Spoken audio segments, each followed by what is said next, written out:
A multi-state manhunt for a mass shooting suspect ends with a self-inflicted gunshot wound. KOAM News at 10 is next.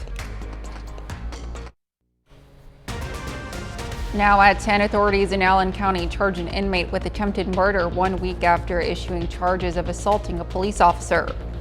Plus, a multi-state manhunt for a mass shooter ends with a self-inflicted gunshot wound. And TV actor Matthew Perry has died at the age of 54. The 4 states' most watched news starts now. Authorities charge an Allen County inmate with attempted murder 1 week after charging her with an assault on a police officer. This is KOAM News at 10. I'm Elise Noe. Authorities at the Allen County Jail say Raven Gomez assaulted another inmate during a meal. Authorities say Gomez used a piece of broken glass as a weapon on the other inmate who was not fatally injured. Gomez and Brandon David were arrested on October 18th and charged with the assault of a Jasper County police officer. Gomez's bond is set at $100,000. The search is over for the gunman behind the mass shooting in Maine that took the lives of 18 people and wounded 13 more. Officials say he was found dead of a self-inflicted gunshot wound late last night. Christian Benavides reports. It was at this recycling plant late Friday that investigators in Maine found the body of 40-year-old Robert Card. The Army reservist, who police say was behind this year's deadliest mass shooting, died of a self-inflicted gunshot wound. They do not know when he took his own life. Looked like he had the same sweatshirt on that he had the picture that we put out at the bowling alley. That's appeared to be the sweatshirt that he was wearing. His body was found in the back of a tractor trailer in the overflow parking lot of the property where he previously worked.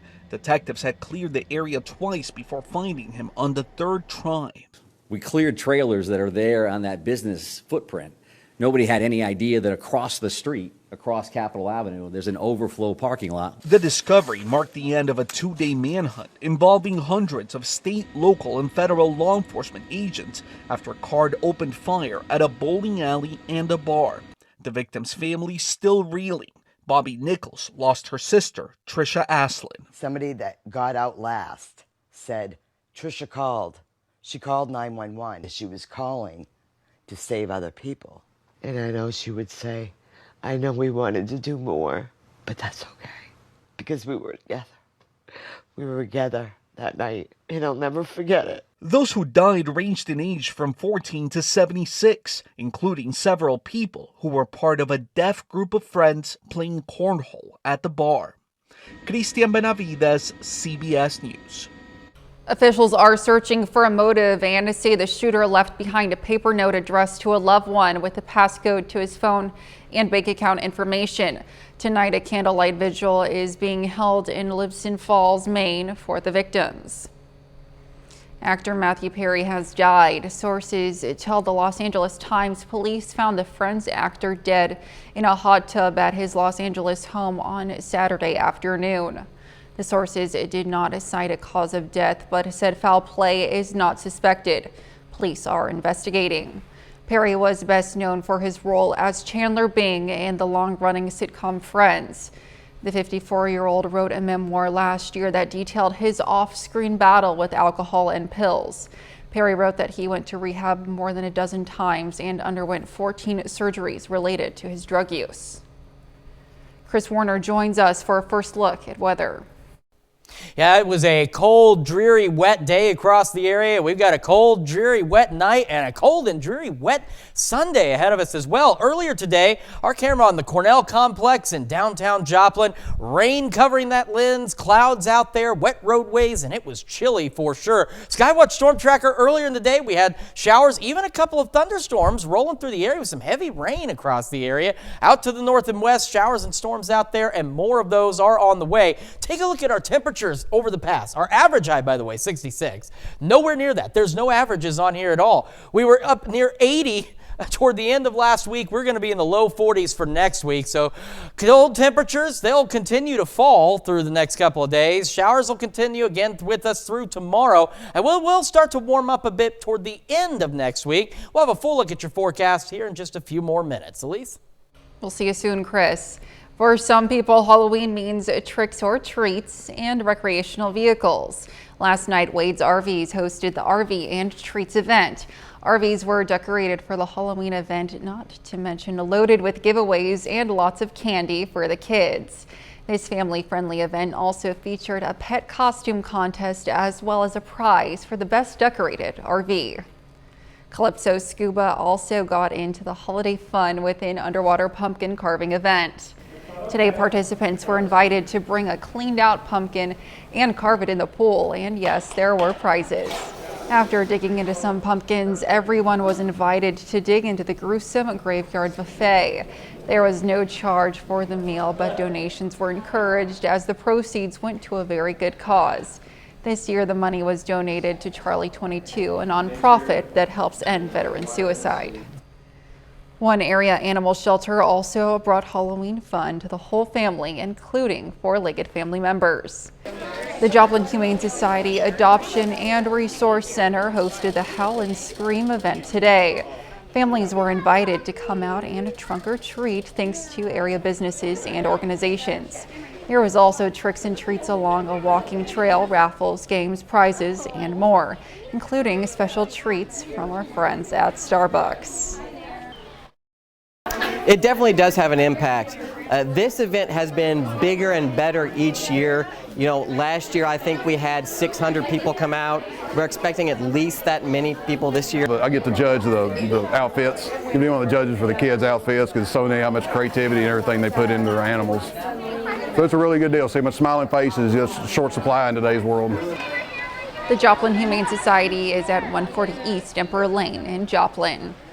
From the spooky to the supernatural, Halloween has something for everyone, and the Spell Moon Magic Fest provided another way for families to have fun.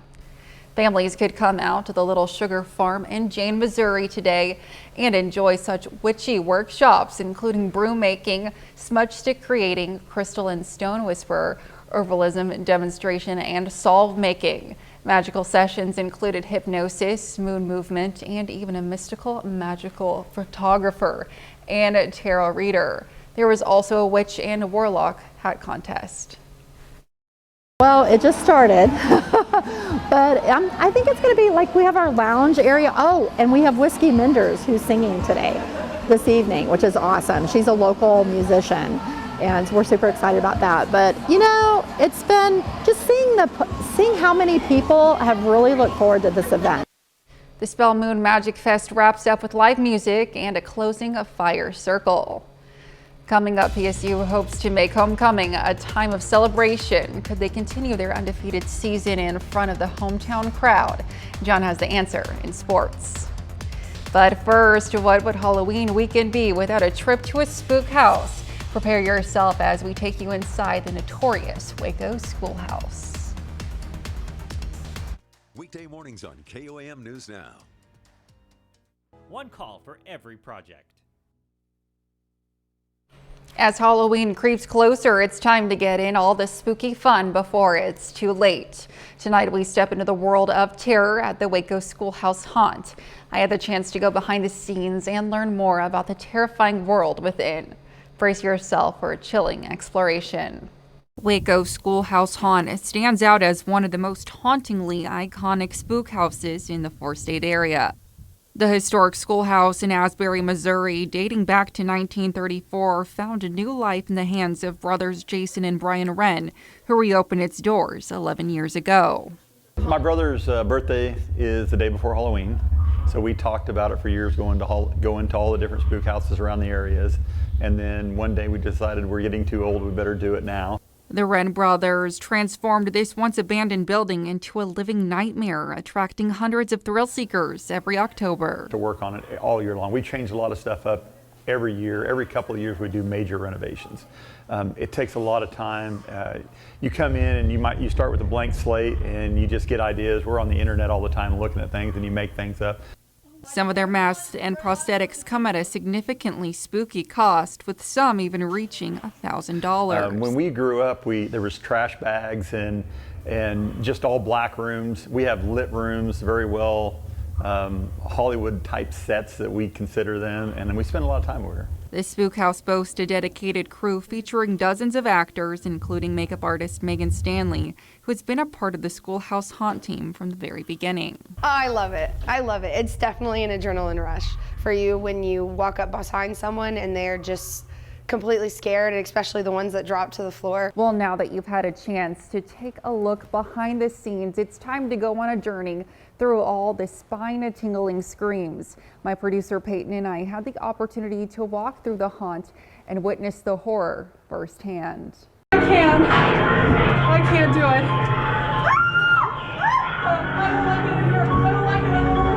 Please don't, no one come out at me. I can't do this right now, okay? It's all good. So we're in this hail.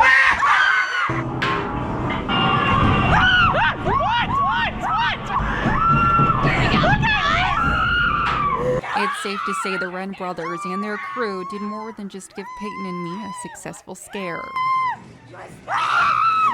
We'll leave you with the sights and sounds, or rather the spooks and screams of the Waco Schoolhouse Haunt.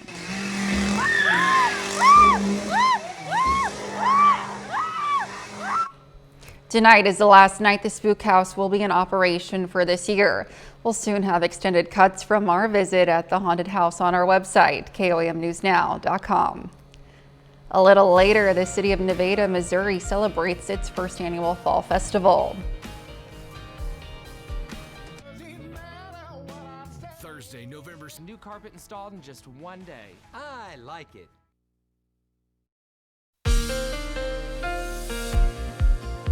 Welcome back on this cold and dreary Saturday across the area. We need the rain, and I'm not denying that. I know everybody at home knows we need the rain. But boy, could it be just a little warmer so it didn't feel so terrible out there? Take a look. This was our camera on the Cornell Complex roof downtown Joplin earlier today, covered in rain, covered in clouds, and covered in wet streets. Okay, well, the camera itself may not have been covered in wet roads necessarily, but you get the idea. Skywatch Storm Tracker earlier also covered in rain across the area, some thunderstorms with some heavier rain out there as well, and more of that activity off to the west. But what's going to be continuing with us, it'll be rolling in from the southwest along I-44 into central Oklahoma. But look at this, switching on the winter mode, there's some wintry mix, some sleet in parts of central Kansas earlier this afternoon, and that's where most of those lightning strikes are. So they're getting some relatively heavy sleet and some thunder sleet out there. Now, no winter storms or anything like that taking place, but while it's falling, still unpleasant. We go through the rest of the night into tomorrow morning. We'll continue with the scattered showers and thunderstorms across the area. It's also going to be quite cold across the area as well. Like today, there'll be some pauses out there, but still showers, and again, even a couple of thunderstorms possible. Now, here's one thing we're keeping an eye on. Not expecting much out of it, but for our friends roughly Chanute, Fredonia, along this line and points to the north and west, that includes Yates Center.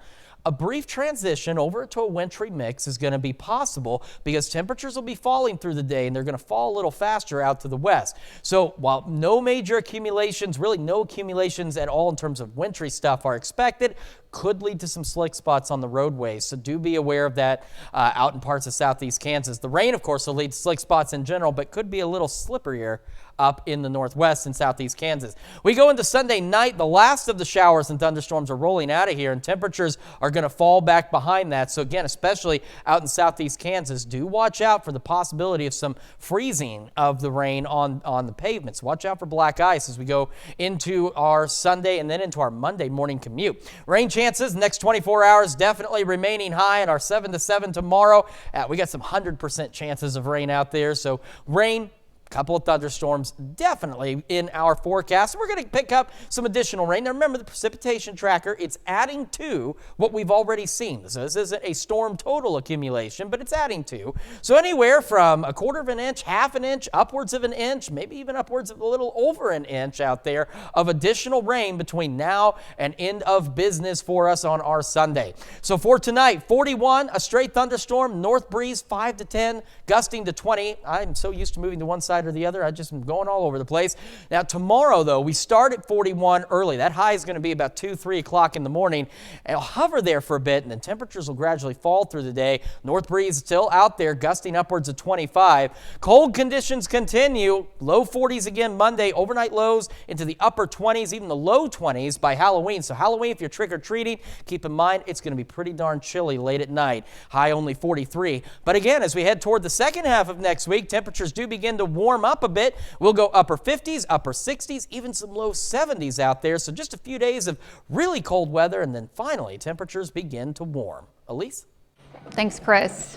Not all festivities today were of the Halloween variety as Pittsburg State University celebrated its homecoming. The event featured marching bands, dance teams, floats, and plenty of guerrilla pride up and down Broadway. The Fall Fun didn't just include Halloween events, as the Nevada Fall Festival also kicked off today. Nevada, Missouri hosted their first annual Fall Festival. Families were invited out to enjoy live music, food trucks, plenty of arts and crafts, axe throwing, a talent show, and much more. The event was held at Marmaduke Park, and despite the cold, families had a blast. For organizers, the event turned out to be a labor of love. Well, it all started with Nevada Housing Authority. We had to have their HUD initiative for the year, and so we decided to partner with the city and the radio station and Nevada Housing and the Chamber to provide a fall festival. So in 4 weeks, we got together, we planned, we did it over lunch, and we've had a good time with it. It's been kind of stress-free kind of an event we put together. Nevada's only change for next year is to have the festival earlier to be cold. Still ahead, several local high school volleyball teams play for a trip to state. And Pittsburg State and Sioux Falls football play through the rain. John Dales has those stories and more up next. Your services at Bath Naylor and Frisco Funeral Home today. AM on KOAM TV.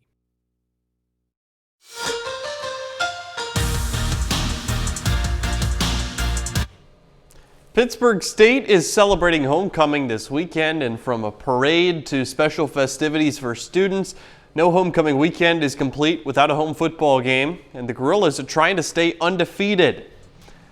Pitt State playing in the rain on its home field for a non-conference game against Sioux Falls. First quarter is where we start this one out. Chad Dodson goes to his favorite target, that's big number 88, Devin Garrison, who makes the grab, picks up a first down as well.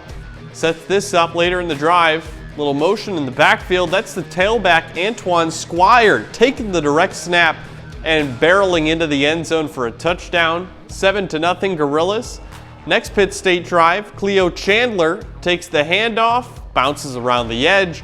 He's going to get into the end zone for a touchdown. Two different running backs with a score, and it's 14-0. Late in the second now, Pitt State up 21-0. Chad Dodson steps into this throw and goes deep to Colby Katzis, who makes the grab. That's a 48-yard pickup. It'll move the chains and it'll set up this play. Dodson fires to the end zone. Garrison is there for the catch. It's 14-yard touchdown. Pitt State leads 27-0 going into halftime.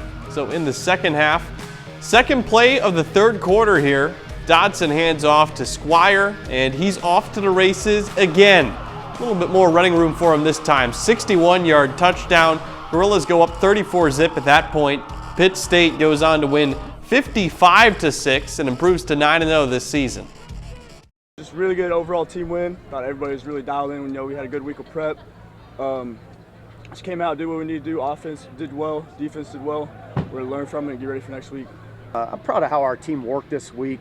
I don't feel like our team tried to take a week off. I felt like they came to work all week long, and we had good practices and good attention to details. And when you do that, when you prepare the right way, you come out and play well, and our guys did that today. Meanwhile, Missouri Southern has had a few ups and downs in their football season. The Lions opened the year with the loss at home to Northwest. They won 3 in a row after that, before losing 3 in a row, and come into this week off a big win over Lincoln last Saturday.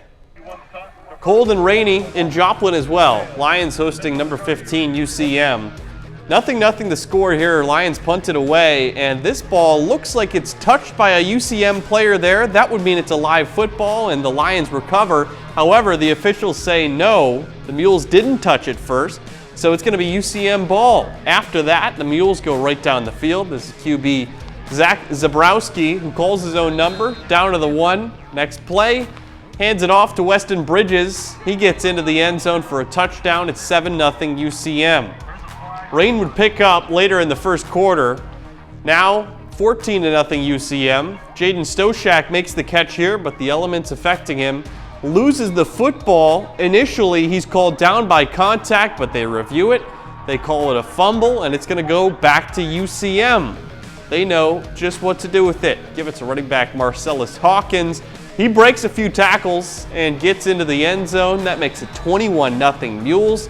They're still not done yet in the first half. Lions go back on offense. Luke Sampson looking to pass. He gets leveled from behind for the sack. Then in the closing minutes of the first half, still 21-0 until this throw. Zabrowski to Derek Rose in the end zone for a touchdown. 28-0 Mules at halftime. All UCM. They go on to win 42-21, the final score. Over in Missouri High School volleyball, Webb City on the road at Jeff City this afternoon in the state quarterfinals. Lady Cardinals lose a close one, 3-2. Came down to the final set. They finished the year 27-7 with a district championship. Now in Class 2, similar luck for El Dorado Springs. The Lady Bulldogs season comes to an end in a sweep at the hands of Fair Grove. El Dorado Springs finishes as district and sectional champs. They were 28-8-1. And in Class 1, this one a big shocker. Jasper's season ends in 5 sets, falling to Galena. It was an historic 2023 season for the Lady Eagles. This was just their second loss all year to go along with 35 wins. Kind of tough to have all 3 of our local volleyball teams that were still in it to lose on the same day, but you get this far in, you're playing really good teams. Well, and they had some great seasons as well. Definitely, yeah. Thanks, John. We'll be right back. Stylish, got that covered too. Quality, you can bet on it. And during the Veterans Day sale at Furniture... David England, a 4-state hero. Well, your favorite instant ramen cup noodles is going green for the first time in 50 years. Nice and Foods USA says its cup noodles will get new packaging. Starting next year, the cups will no longer be made from styrofoam, but they will be made from paper, which is more environmentally friendly. The change also means the ramen can cook in the microwave, which eliminates the need for boiling water. Now, I have a secret confession. This is really exciting for me because this is like my favorite food. Yeah, I'm a big ramen guy as well, and now that I don't need to add the water anymore, no more starting fires in the microwave. That is a great point. I haven't done that, but you know what? Now is not the time to start. Yeah. Final sports note. Pitt State, last big test for them on the road next week at Missouri Western. Just 2 games left in the regular season. Well, sounds great. Well, that's our time for now. Thanks for making us part of your night.